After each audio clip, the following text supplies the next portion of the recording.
Ser madre para mí ha sido una gran bendición. No me siento tan solo satisfecha, feliz. Sí, sí me siento satisfecha. Ellas me lo hacen sentir.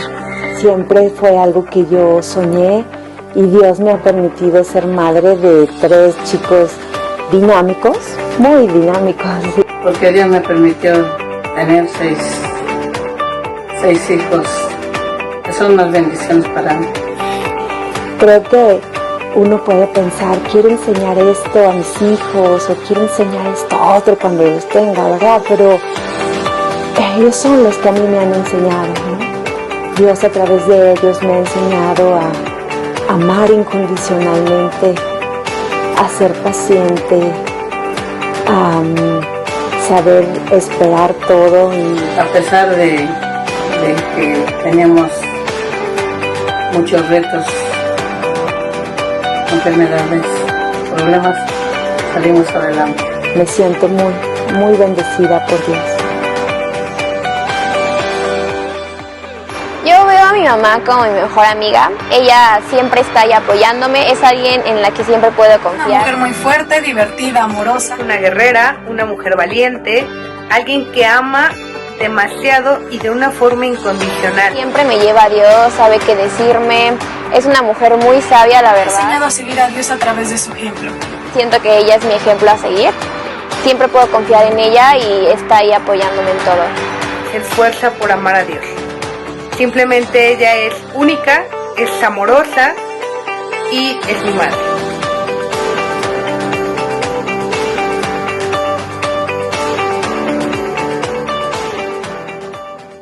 Gracias por acompañarnos en este día tan especial. Espero que te puedan celebrar a todas las mamás, esposos e hijos. Hoy es el gran día para cocinar. Espero que puedan celebrar mucho en sus casas. Y bueno, pues vamos a comenzar con unas alabanzas. Les quiero comentar que aunque a ustedes nada más les llega un video, atrás hay mucho trabajo, en este caso, de varios hermanos de la Superregión Oriente. Y solamente te lo comento para que aprecies y valores. También tendremos una canción tanto en inglés como en español, en 2 idiomas. Y pues, cantemos.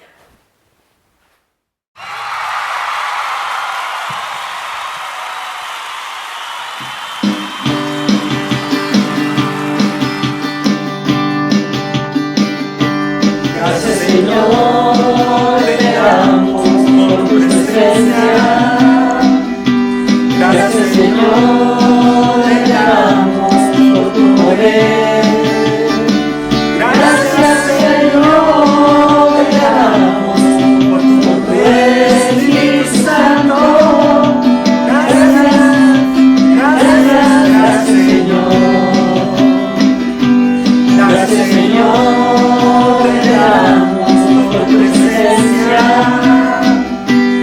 Gracias, Señor, te damos por tu poder. Gracias, Señor.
Pues seguimos en medio de, así le llamamos a esta serie que hoy termina, y hablábamos de que en medio de porque pues estamos en medio de algo desconocido, no sabemos, y hoy específicamente queremos hablar de cómo perseverar en tiempos difíciles.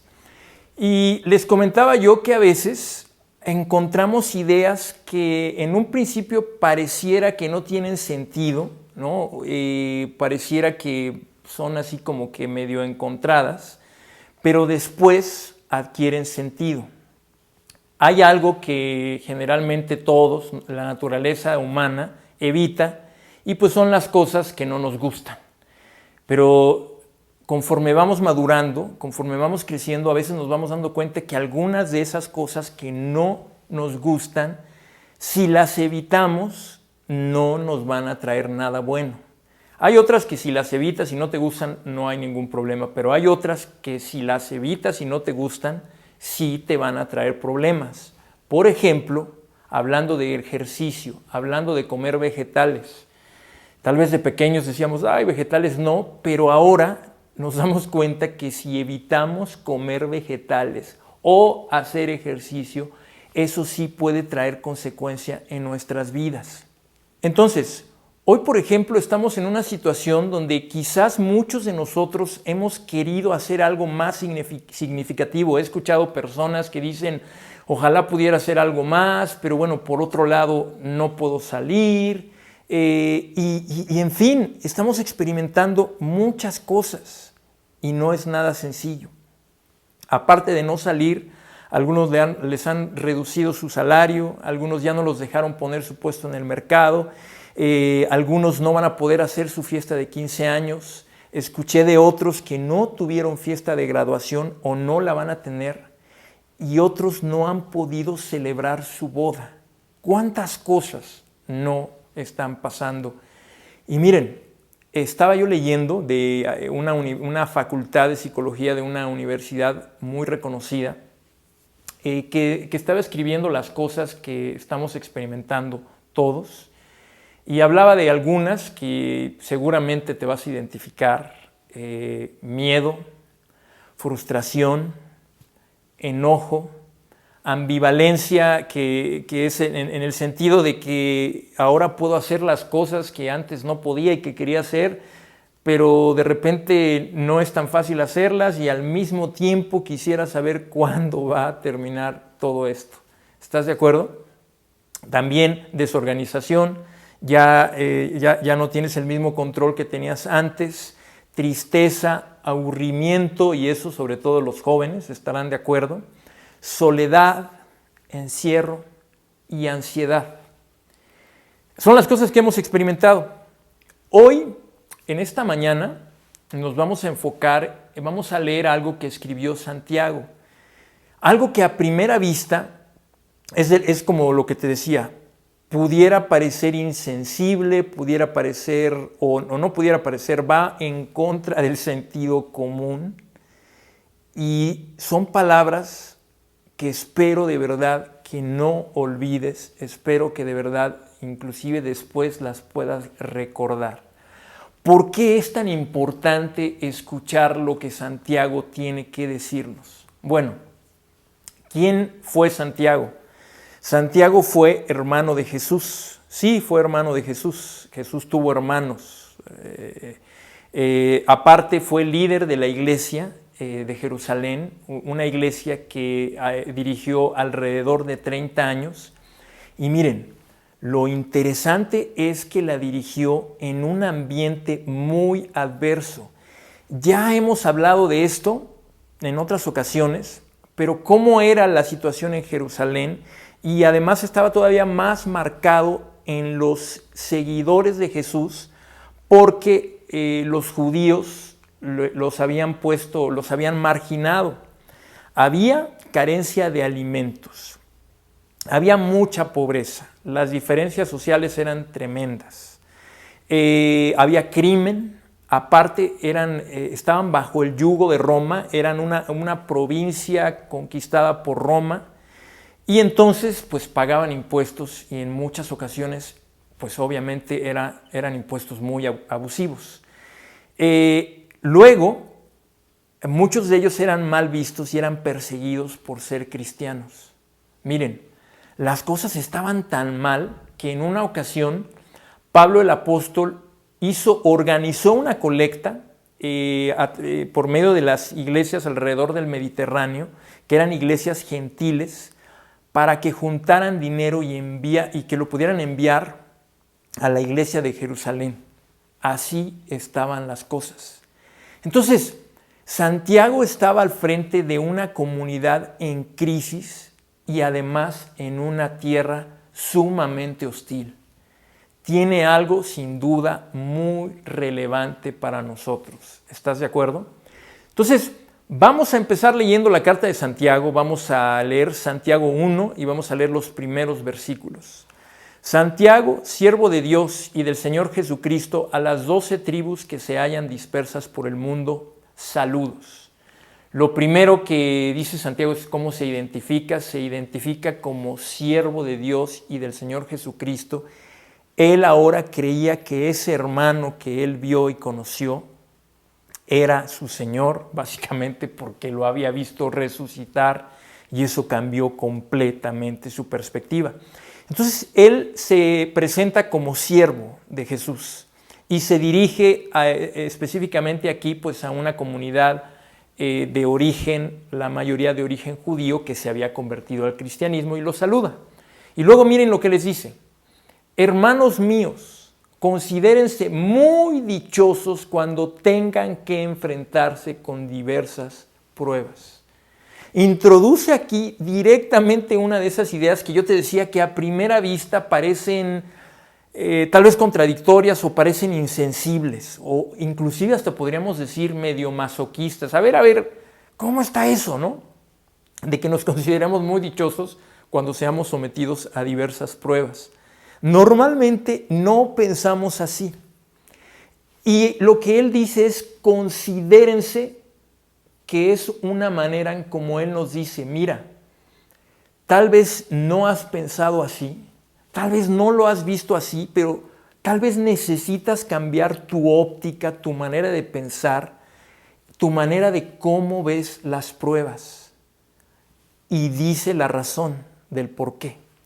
O sea, imagínate que te dice, considérate muy dichoso, es como, venga la prueba. Yo no sé cómo sería, ¿no?, llegar a ese punto en el que, ¿a dónde hay una prueba? ¿Dónde hay una prueba?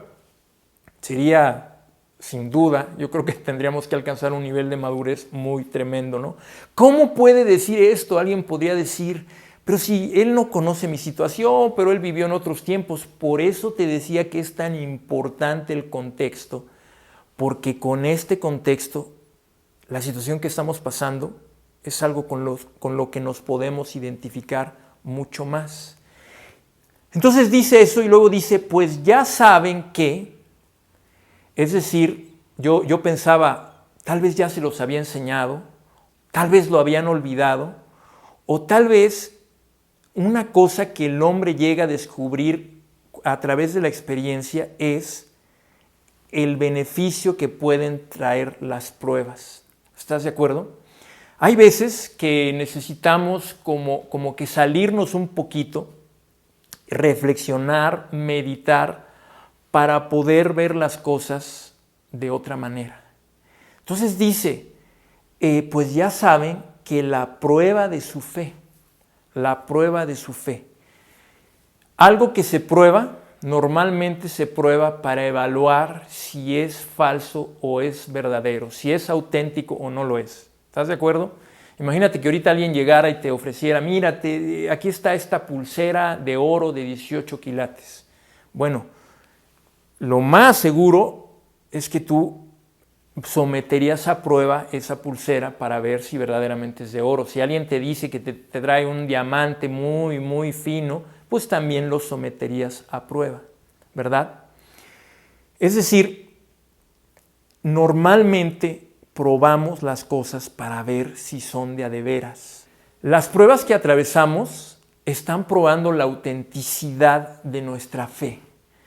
Las pruebas exponen lo real que es lo que creemos o si no es tan real, ¿verdad?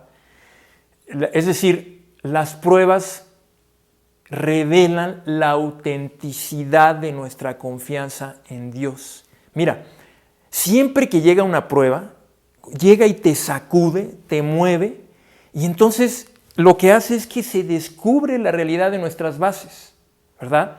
Normalmente cuando viene una prueba, y estoy seguro que la mayoría de nosotros en estos días hemos tenido días donde, ¿cómo estoy? ¿Voy a estar bien? ¿De verdad voy a estar bien? ¿No voy a estar bien? ¿Estoy creyendo? ¿Estoy confiando o no estoy confiando? Es decir, que te enfrentan a lo que realmente crees o lo que pretendes creer o lo que algún día pensaste que creías. Visto de otra forma, cuando las circunstancias se deterioran, todo lo que no es verdadero, toda simulación, toda actuación se deteriora también, ¿sí o no? Y por eso te decía, ¿no? Por ejemplo, hablando de algo que te venden como genuino, a la hora de las pruebas se va a descubrir si es genuino o no, ¿ok? Y miren, es parecido a veces a lo que sucede en una relación, ¿no? Tal vez has escuchado, ¿no? De esas relaciones donde no, nuestro amor es verdadero y nosotros nos juramos amor eterno y vamos a estar siempre el uno al lado del otro. Y cuando las circunstancias se deterioran, de repente, ¡pum!, todo desaparece, el amor desaparece. Entonces, ahí es cuando uno se da cuenta que pues no era tan profundo. Entonces, al final, lo que Santiago dice es que hay un gozo tremendo cuando descubres la autenticidad de tu fe. Cuando tu fe es probada y es auténtica, viene una alegría muy grande. Ahora bien, te quiero hablar ahora de algunos conceptos de lo que no es fe.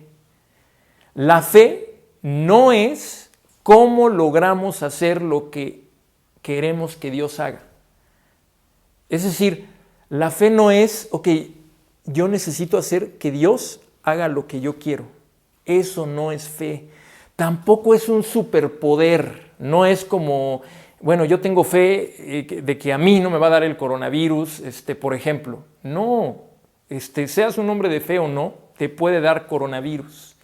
La fe, ¿qué es? La fe es una respuesta de total confianza en Dios, estemos en las circunstancias en las que estemos. La fe significa que pase lo que pase, suceda lo que suceda, yo me mantengo con esa total confianza en Él. Es a veces esa fe que demuestran los niños pequeños en nosotros. Ellos confían completamente a dónde los llevamos, a dónde vamos. De eso se trata, esa confianza en un Padre Celestial que te ama. Entonces, la fe demuestra y produce lo siguiente. ¿Qué es lo siguiente? Bueno, leamos el versículo 3. Pues ya saben que la prueba de su fe produce constancia. Constancia también se produce como paciencia o perseverancia. ¿Qué quiere decir esto? Las pruebas ejercitan nuestra fe y producen algo. Constancia, paciencia o perseverancia. Si lo ves como un músculo, piensa en esto. No hay manera de que se desarrolle si no lo pones a prueba. Si no te pones a hacer ejercicio, el músculo simplemente no se desarrolla. Así es el corazón o la fe. También es puesta a prueba y cuando es puesta a prueba produce algo. Ahora, ¿cuál es la diferencia con el ejercicio? Que en este caso no es algo que tú eliges. Las pruebas llegan. Cuando llegan? Llegan en los momentos más inesperados, llegan de repente, no estabas esperándolos, llegan de una manera, llegan de otra manera. Esto que estamos atravesando no lo esperábamos. Y de hecho, mis amigos, desde que nacemos, pues es una prueba. Luego Santiago dice, y la constancia debe llevar a feliz término la obra para que sean perfectos e íntegros sin que les falte nada. Esa constancia o perseverancia o paciencia debe llevar a algo. Cuando tú pasas las pruebas bien, o digamos, cuando tú pasas las pruebas con fe, aunque no sea sencillo, lo que está diciendo aquí es que estás en un proceso en donde Dios está trabajando. No es agradable, no es lo que quisieras, quisieras a veces huir, quisieras a veces salirte del proceso, quisieras a veces encontrar un atajo, pero eso es lo que Dios usa para hacer su obra maestra en ti. Y esto es increíble. Es lo que Dios usa para hacer su obra maestra en ti. Piensa en esto. Justo en estos momentos, quizás es cuando más personas o tú mismo has estado buscando a Dios. Has estado buscando respuestas, te has estado acercando a Él como no lo habías hecho antes. Entonces, en medio de la prueba de tu fe, Dios está haciendo algo. En lo más complicado, cuando tú buscas a Dios, Dios está haciendo algo. Ahora bien, si lo haces a la manera de Dios, si lo haces manteniendo tu fe, de verdad vas a hacer una obra maestra, ¿ves? Pero si no lo haces y te refugias en otras cosas, pues ¿qué tipo de obra vas a hacer al final? Entonces sí hay dos opciones. Está la opción de que seamos al final perfectos e íntegros, que tiene más el sentido de ser maduros y completos, o inmaduros e incompletos. Si te sales de la fe, si sales huyendo, si te refugias en las cosas de las que ya hemos hablado en ocasiones anteriores, en las que ahora mucha gente se está refugiando, ¿cuáles son esas cosas? Beber en exceso. Estar viendo todo el día la televisión, que no tengo nada en contra de la tele, pero tú sabes, exceso de comida, exceso de sueño, o quizás pornografía. Tú sabes, o te refugias en eso, o te refugias en Dios. Pero la única manera de crecer en tu fe es manteniéndote en la prueba, por así decirlo, con la frente en alto. Manteniéndote en la prueba, bien plantado sobre tu fe. Ahora, fíjate lo que vamos a leer después, y esto es muy interesante porque Santiago sabe lo difícil que es esto. Es decir, lo que vamos a leer a continuación es una manera en como dice, ok, Santiago entiende, no es cualquier cosa. No es tan sencillo simplemente decir, vengan las pruebas, aquí los estoy esperando. Y mira lo que dice, Santiago 1, versículo 5. Si a alguno de ustedes le falta sabiduría, pídasela a Dios y Él se la dará, pues Dios da a todos generosamente sin menospreciar a nadie. Si estamos aquí entendiendo cuál es el contexto, lo que está diciendo Santiago es, si te falta sabiduría, ¿qué tiene que ver si no sabes cómo enfrentar esto? Si realmente la prueba te está sobrepasando, si realmente esta situación va más allá de tus fuerzas, ¿qué es lo que te dice? Bueno, pídele a Dios sabiduría. Y es muy interesante, no dice, pídele a Dios que ya termine con esto. Pídele a Dios que ya se acabe pasado mañana. No, pídele sabiduría, que tiene que ver con que le pidas a Dios cómo poder enfrentar esto, o que Él te dé otra manera de verlo. ¿Sabes qué es lo que más queremos en tiempos como estos? Queremos alivio, pero Santiago nos dice, pero pídele sabiduría. Pero es que yo quiero alivio, pídele sabiduría.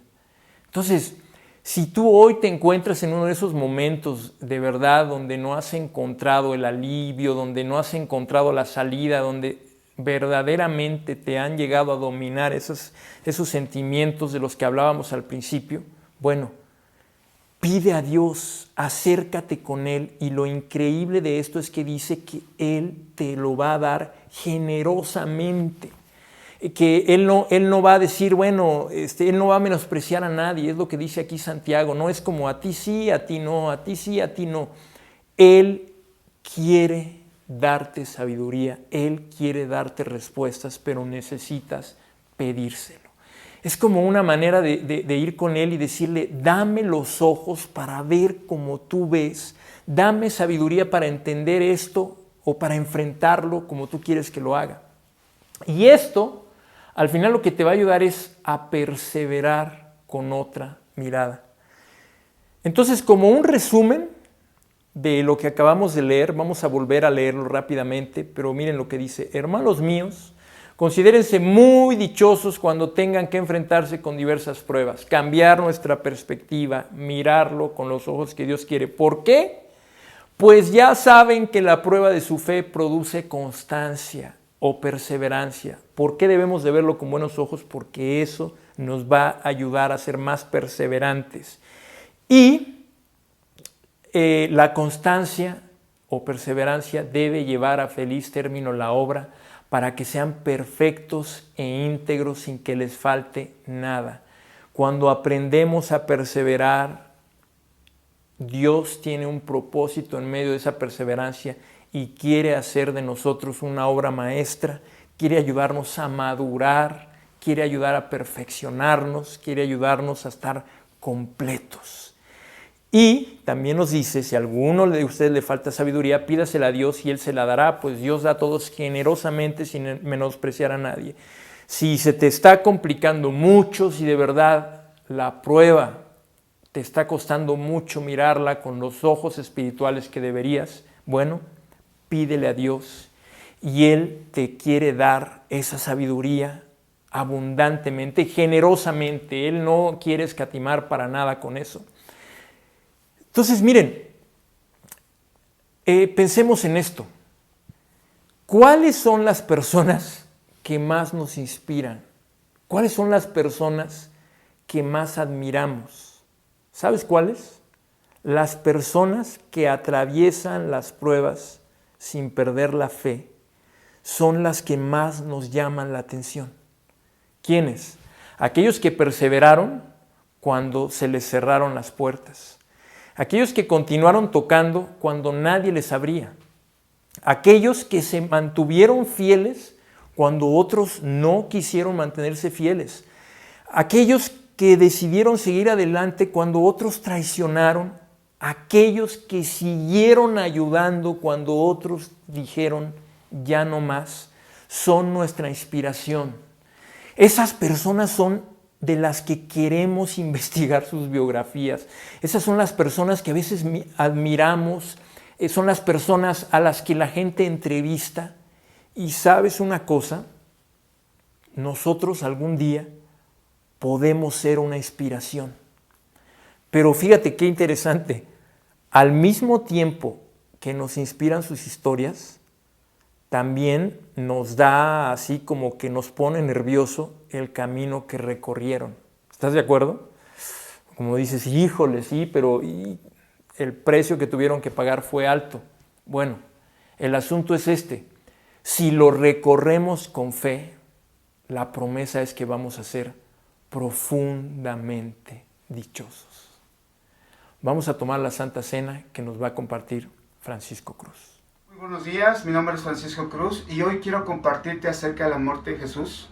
Pero antes quiero felicitar a todas las mamás que nos están acompañando en esta clase. Sin duda agradezco a Noreni por compartirnos las escrituras que nos estuvo compartiendo en estos momentos, pero feliz Día de las Madres. Y hoy quiero que me acompañes a una escritura acerca de lo que Jesús tuvo que hacer en mi vida y en la vida de muchos de los que estamos escuchando este mensaje, porque fue el parteaguas de nuestra vida cristiana. A pesar de que muchos tenemos el conocimiento, muchos tenemos capacidades, muchos tenemos inteligencia, ¿sabes? Para mí esta escritura fue lo más importante porque Dios me enseñó cómo seguirlo, cómo vivir y cómo ser un verdadero seguidor de Él. Acompáñame a una escritura que está en el libro de 1 Corintios capítulo 1 versículo 18. Te la voy a leer así. Dice, porque la palabra de la cruz es locura a los que se pierden, pero a los que se salvan, a nosotros es poder de Dios. Pues está escrito, destruiré la sabiduría de los sabios y desecharé el entendimiento de los entendidos. ¿Dónde está el sabio? ¿Dónde está el escriba? ¿Dónde está el disputador de este siglo? No ha enloquecido Dios la sabiduría de este mundo. Pues ya que en la sabiduría de Dios el mundo no conoció a Dios mediante la sabiduría, agradó a Dios salvar a los creyentes por la locura de la predicación. ¿Sabes? Esta escritura fue el punto más crucial cuando yo empecé a estudiar la Biblia, porque decía que la palabra de la muerte de Jesús para unos iba a ser una locura y para otros iba a ser la salvación. Yo tomé ese punto importante de la salvación para mi vida, porque a pesar de que yo tenía capacidades diferentes que otros y que eso me hacía sentir orgulloso de mi vida, no era feliz. Había un vacío tremendo, había angustia, había temores, había miedos. Pero lo más importante que yo pude ver en esa escritura era que decía, esta predicación acerca de la muerte de Jesús puede ser salvación para los que creen. Y me hizo entender que a pesar de lo que yo pudiera estudiar, de lo que yo pudiera tener en la vida, si yo no estaba buscando la salvación que Jesús me quería dar, no podía ser feliz por Él, con todas esas cosas que tenía. Por lo que para mí ahora, la muerte de Jesús es la esperanza, es la salvación. Y por eso quiero agradecer sin duda esta oportunidad que Dios me da de poder compartirte esto que para mí ha sido la parte más importante de mi cristianismo. Y discípulos, hoy sabemos que la muerte de Jesús nos trae salvación. Hoy sabemos que la muerte de Jesús no es con el conocimiento, ni con la sabiduría, ni con los temores que podemos escuchar ahorita, ¿no? Sino la salvación se adquiere a través de la fe. Te agradezco poder escucharme y que hoy disfrutes, conmemores la muerte de Jesús a través de la Santa Cena. Gracias y buenos días.